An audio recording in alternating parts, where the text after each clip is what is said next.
Summer is the bushfire season and it could be a bad one. Let me remind you of something that a lot of people have forgotten. During the dreadful Black Saturday bushfires in Victoria, 173 people died. Hundreds of homes were destroyed, thousands of acres were destroyed, but importantly, 173 Australian lives were lost.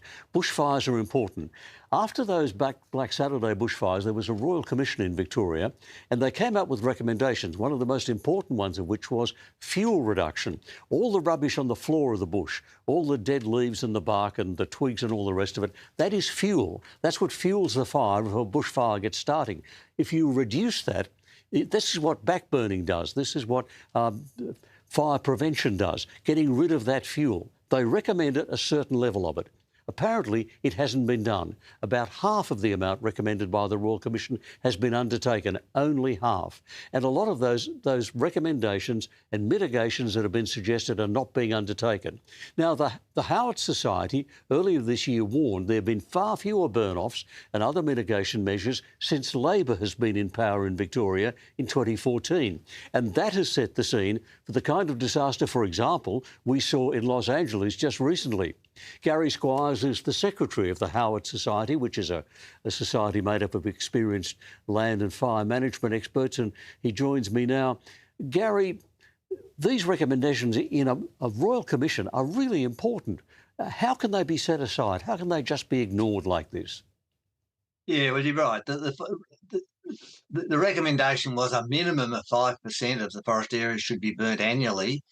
And for a couple of years, the government accepted that recommendation, then did an internal review and decided that it was too hard and they would go to a different model, which was called Safer Together. And the achievements since then have been about 1.3% per annum of the forest has been burnt, way below what is necessary. Explain to us the concept of fuel load mapping. What is fuel load mapping? Why is it important? Fuel load mapping is simply working out which parts of the forest have got what quantity of fuel on them and directing your burning to those areas where you can have the best effect. The current policy says let's direct most of the effort close to assets, and we certainly agree with that in the Howard Society. But what isn't happening is the burning over the broad area of the forest.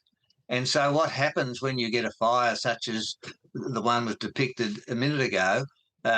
It throws spot fires many, many kilometres in front of the main fire under intense and windy, intense fire conditions and windy conditions. And so the small burns that are done close to settlements are not very useful because the fire spots straight over them. And this was the classic example of what happened in the town of Malakuta Yep. in 2020. Now, is there also an issue to do with how close dwellings are built to the bush? I know that some councils, with a lot of Green members on the council, have wanted homeowners not to reduce the bush coverage around their homes and in their backyards and in their properties. But surely that kind of reduction, having the bush and the trees not too close to dwellings, surely that's a major issue, is it not?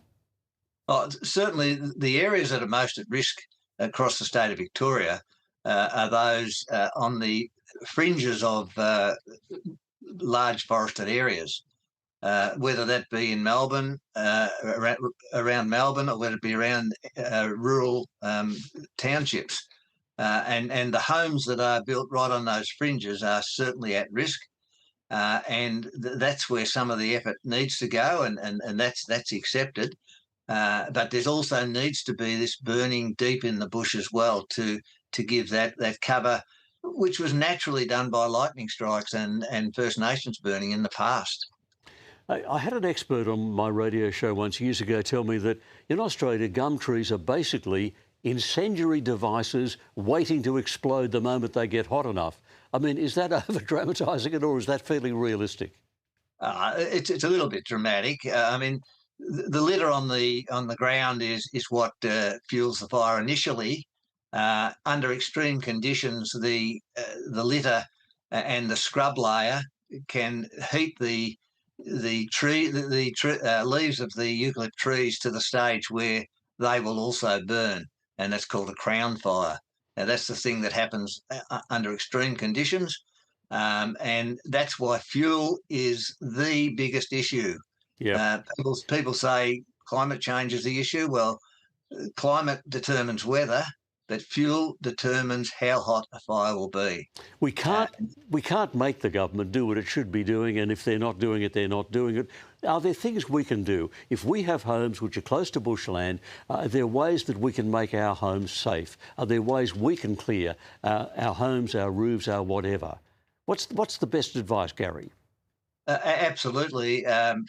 Look, the CFA are the best authority to talk to about how to protect your homes, and they've got lots of really good publications.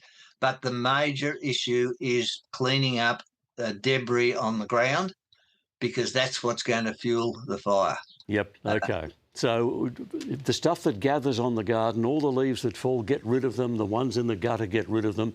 Gary, thank you for being with us tonight, and thank you for alerting us to the risk which is there. So there you are. The governments are not doing what they're doing. We can do what we do, and let's hope it is not a bad summer for bushfires.